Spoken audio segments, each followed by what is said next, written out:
Hey everybody! Happy Saturday. It is a beautiful day outside. So, if you haven't been outside to go and get some vitamin D from the sunshine and play and release your wiggles and just have some fun, then after this, you need to go outside and play and do something fun.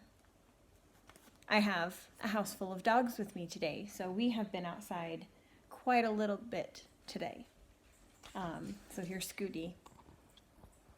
There's Scooty. And then I'm watching my friend's dog, and then Libre's around here too, but he's just chilling, so we'll see if we can say hi later. So we're on chapter 7, Lost Mesa, which is where Kendra is on a secret mission trying to retrieve an artifact. And remember, the Lost Mesa preserve is in Arizona. The empty dirt road extended into the distance ahead of Kendra until it faded in a blur of shimmering heat. Her view of the desert landscape wobbled as the pickup jounced over the washboard surface of the desolate lane. It was rough country, uneven plains interrupted by rocky gorges and sheer plateaus. Lukewarm air gushed from the dashboard vents, refusing to actually get cool. They had not stayed on roads the entire time. Part of the ride had taken them over miles of trackless terrain, emphasizing the isolation of their hidden destination. Driving directions from an internet search were not going to lead a traveler anywhere near Lost Mesa. The driver was a quiet Navajo man with leathery skin, probably in his 50s. He wore a spotless white cowboy hat and a bolo tie. Kendra had tried to engage him in conversation. He answered all direct questions, but never elaborated or made inquiries of his own. His name was Neil. He had been married once for less than a year. He had no kids. He had worked at Lost Mesa since his teenage years. He agreed that the day was hot. Warren, Dugan, and Gavin all reclined in the bed of the pickup with the luggage, wearing hats that shielded their faces from the sun. All Kendra had to do was remember how hot and dusty they were to silence any possible complaints about the truck's feeble air conditioner. "Almost there," Neil said, the first unsolicited words he had uttered since "I'll take your suitcase" back at the small airport in Flagstaff. Kendra leaned forward, scanning up ahead for a landmark besides sun-baked dirt and turquoise sagebrush. The only feature out of the ordinary was a low barbed wire fence coming into view, with a battered wooden gate that spanned the road. The 3-wire fence stretched out of sight in either direction. A faded "No Trespassing" sign hung on the gate, red background with white letters. "I don't see much besides a fence," Kendra said. Neil glanced at her, eyes so squinted they looked closed. "You see the fence?" "Sure, barbed wire. Does it keep anybody out?" "I've been driving this road 30 years, he said. "I still can't see the fence till after I pass it. Powerful distractor spell.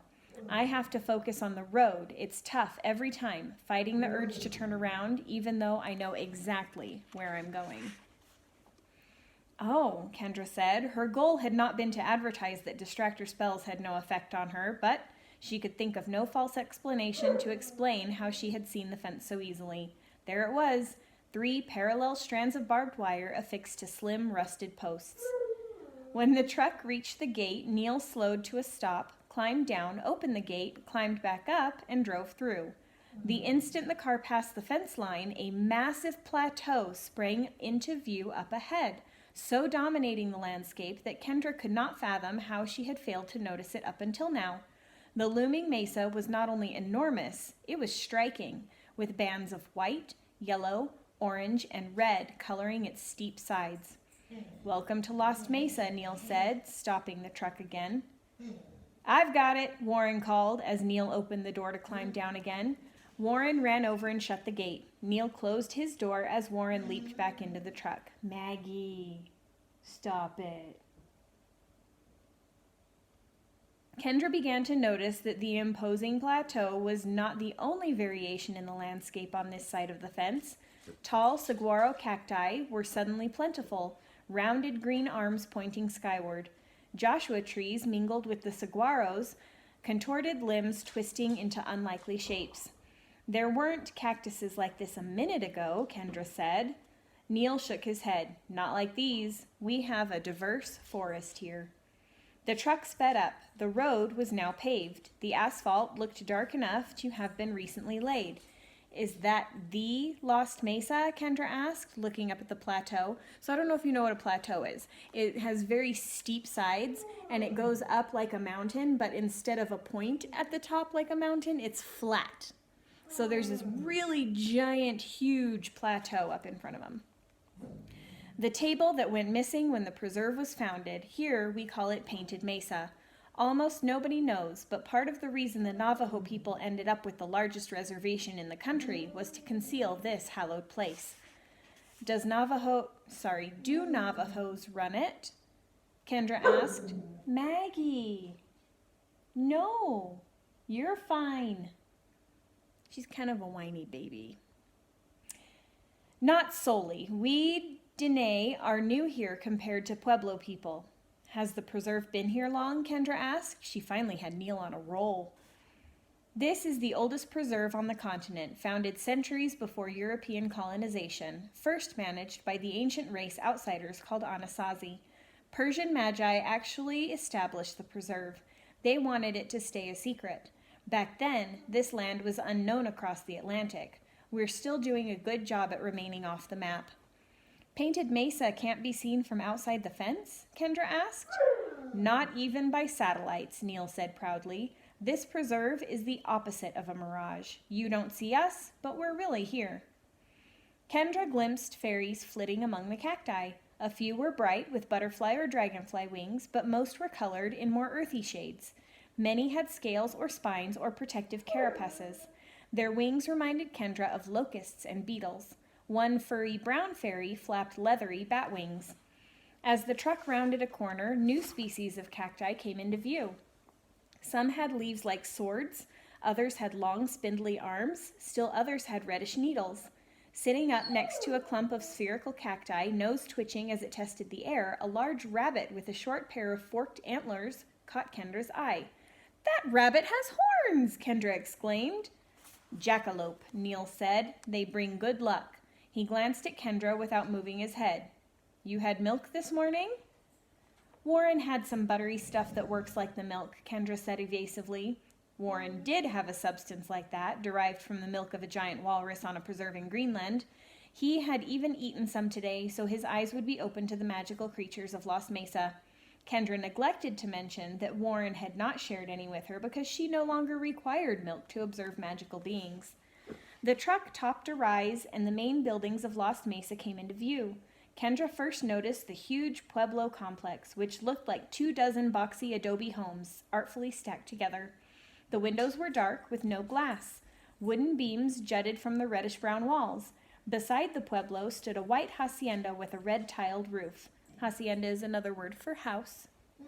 The horseshoe-shaped hacienda looked considerably more modern than the Pueblo complex.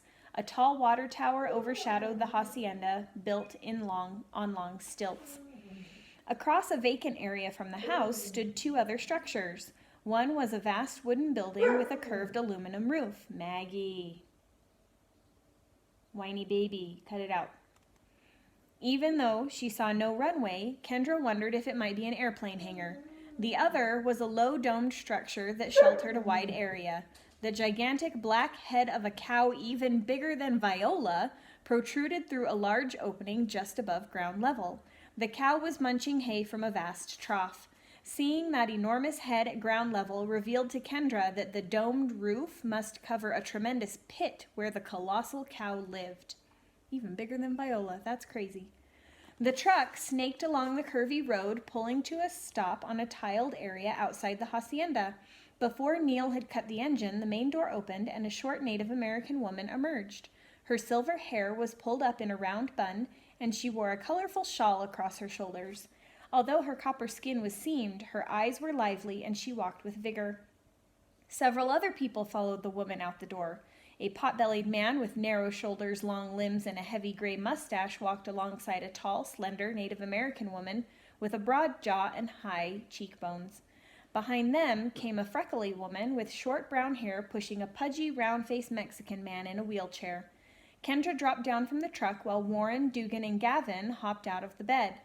"Welcome to Lost Mesa," said the older woman with the bun. "I am Rosa, the caretaker here. We're glad to have you with us." They exchanged introductions. The tall younger woman was Rosa's daughter Mara. She said nothing. The gangly man with the mustache was named Hal.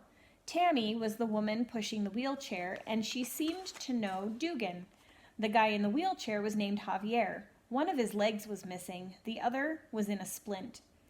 It was decided that Warren and Dugan would go talk to Rosa, Tammy, and Javier inside the hacienda. Neil and Mara helped Warren and Dugan tote their bags into the house, leaving Kendra and Gavin alone with Hal, who had been appointed to show them around the preserve. "Don't that beat all," Hal said, once others were out of sight. "The sky starts falling around here and they send us a couple of teenagers. No disrespect intended. First thing an able mind learns at Lost Mesa is that looks can deceive."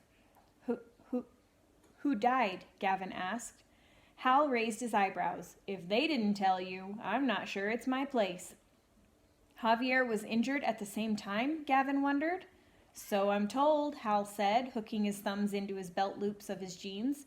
The movement made Kendra notice the heavy silver belt buckle with a majestic elk engraved in the front. "Hot today," Kendra said. "If you say so," Hal allowed. "Monsoon season is underway. We saw rain 2 nights this week. Things have cooled off a few degrees since July." "Well, what are you going to show us?" Gavin asked.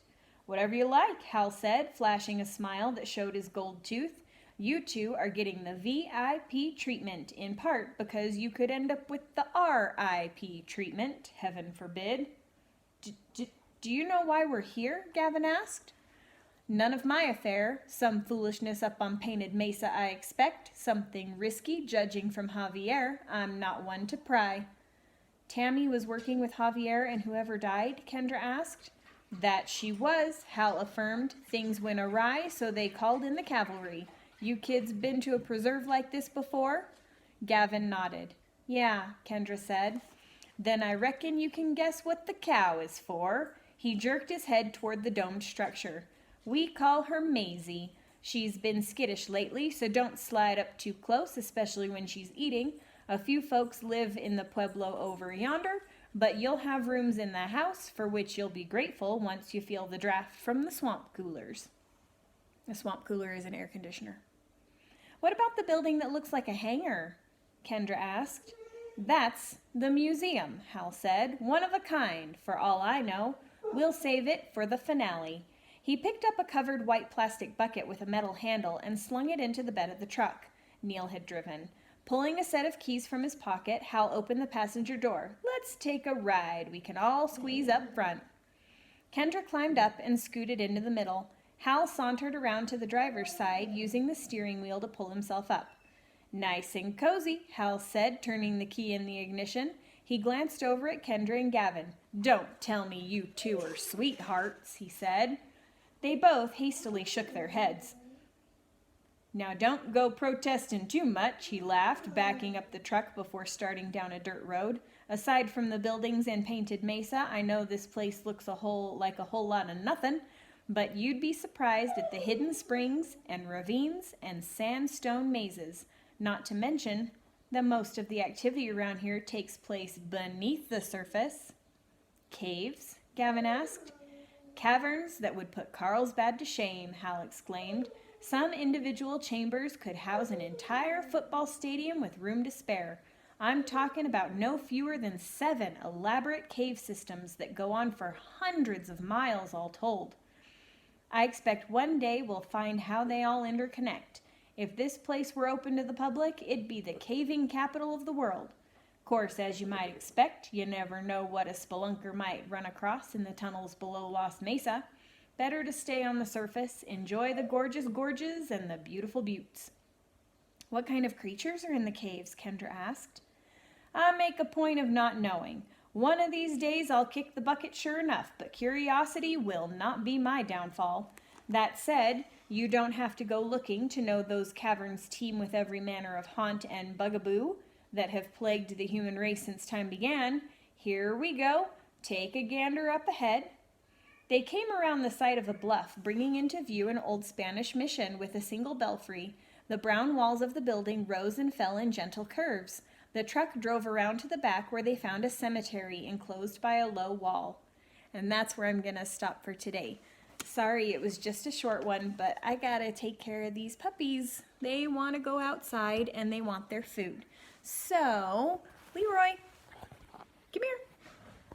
Here's Leroy. Leroy, are you in the shot? There he is. There's that good boy. There's that good boy. And then Scooter.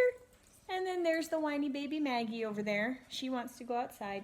All right, guys. I hope you've had a great day and that you have a wonderful weekend. I will read some more on Monday. So, yeah.